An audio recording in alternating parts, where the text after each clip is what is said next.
Alright guys, welcome back to the channel. This might seem kind of redundant, but I'm gonna try to do a little different. I got a little ahead of myself, but check this out. Yes, another 12A twin dizzy. Again, when the opportunity comes by, I try to jump on these and try to collect as much parts as possible. Obviously, I do sell some of these parts. Most of them I try to keep them. Like well, AC pump, I might get rid of this. I really have no need for it. I was old school guys, so we tend to get rid of all this stuff here. But I don't know, might keep it, might get rid of it. Not too sure. It's all there. But yeah, check this out. It's stuck. So I'm just gonna go through a few things while I tear it down. I think in the last video I did, it was one of those silent tear downs, just so you guys could get a visual view. But the reason why I want to make a video on this particular engine is because, like, it's automatic, and this came out of an RX-2, by the way. Automatic RX-2. You just don't see that too often.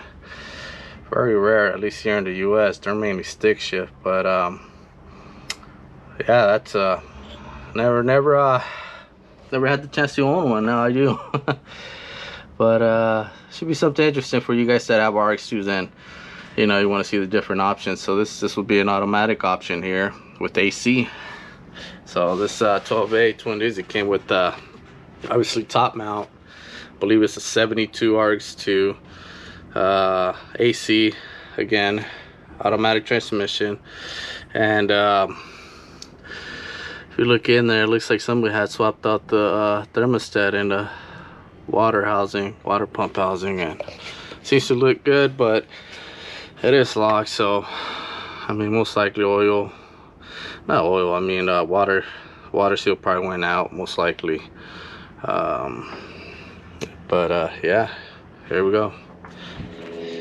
All right, we finally got the pump off, and not too bad. It looks nice, and it looks like they had coolant running in there, so that gives me a lot of hope for these rotor housings. I'm thinking it's just might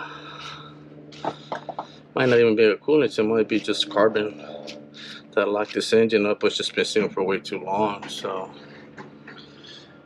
yeah, so this is the carburetor that was on there, by the way, and this is, I think it's for an RX-7. It's got some kind of writing on there, but it does not look like no RX-2 carburetor. This is dead giveaway. I never seen that on RX-2. So that's pretty interesting. Alright guys, check it out. So everything looks nice and moist in there. I don't see anything dry as far as like heavy rust. But do see a lot of transmission fluid, and that tells me that the previous owner, or whoever had this engine, was trying to get that motor unlocked. So now it's starting to become a bit concerning, because there might be some kind of coolant leak in there instead of carbon. So here we go. Alright, so if you guys ever dealt with automatic trannies, you got to make sure you take off these 4 bolts on the torque converter over here. So I had to actually reach to those bolts through here, because the engine obviously doesn't spin. I put it in neutral, I didn't want to turn, so I really don't know what's going on in there, but I was able to get to them, and it's just 4 bolts. Normally you gotta reach to them through here. You spin this, you get one, you spin, you get another one, and the whole thing comes out. But in this case, it's kind of working against me. I wanted to, but we got it off, so here we go.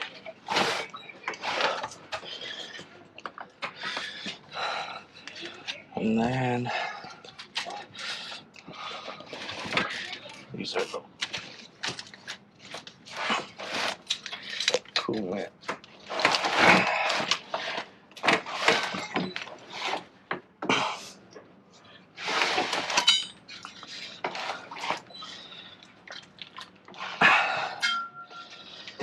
There we go, fellas. Might be original marks. Who knows?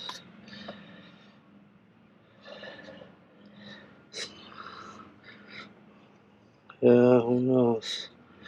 Got a counterweight. I'm gonna go ahead and take off the counterweight, so we don't have to use any chain method or use any special tools to get off to loosen up the lug nut on this engine, because, well, it's stuck. It's not going anywhere, so we're just gonna put the spar on and just whack it a couple times. And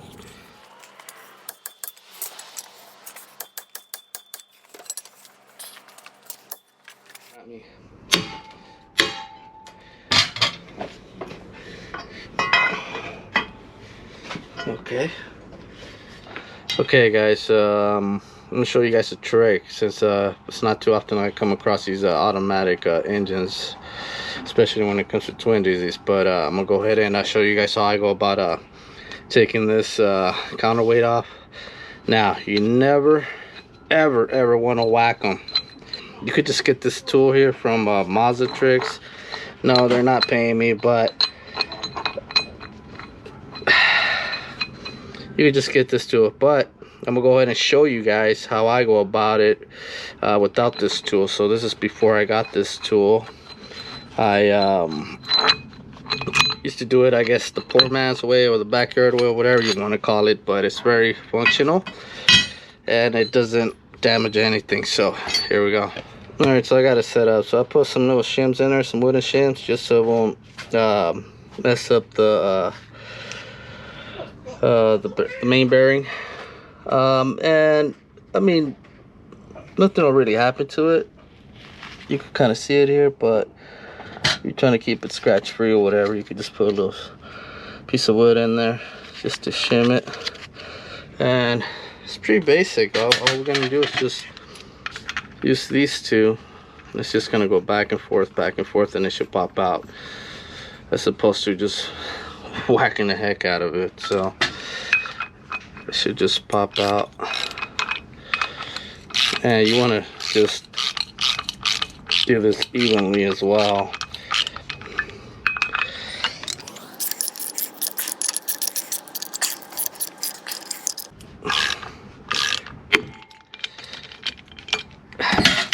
And that's all there's to it.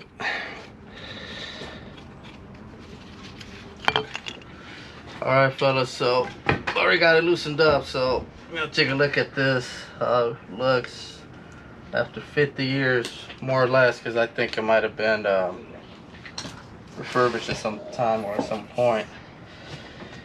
Yep, and I could see the problem here. Big major problem, fellas. There's a piston in there. That's why it wasn't running.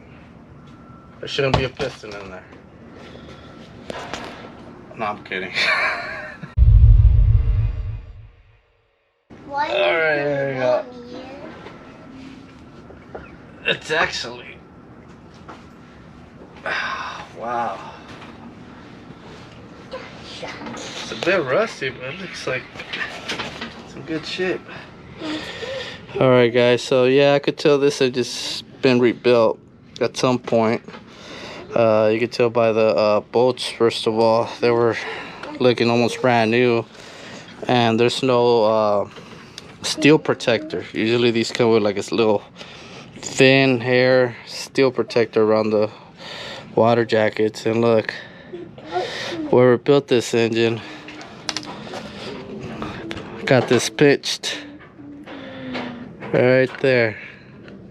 It's toasted too. Look at that. So whoever built it didn't really do that good of a job. So that's why it looks the way it does. Not too concerned about down here. It's mainly up here where the compression.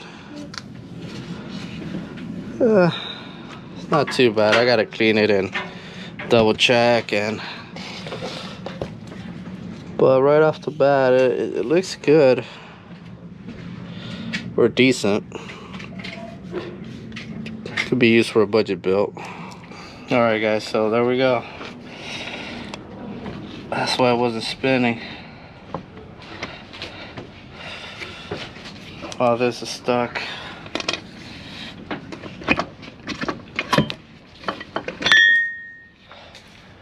Put this to the side.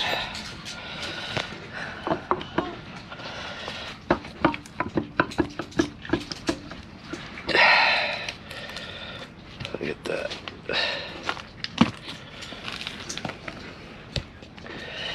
Yep, that's where it failed, right here.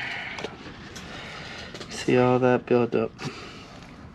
It's always by the spark plug too, because that's the hottest area, so it might have shrunk. Look at this one right here too.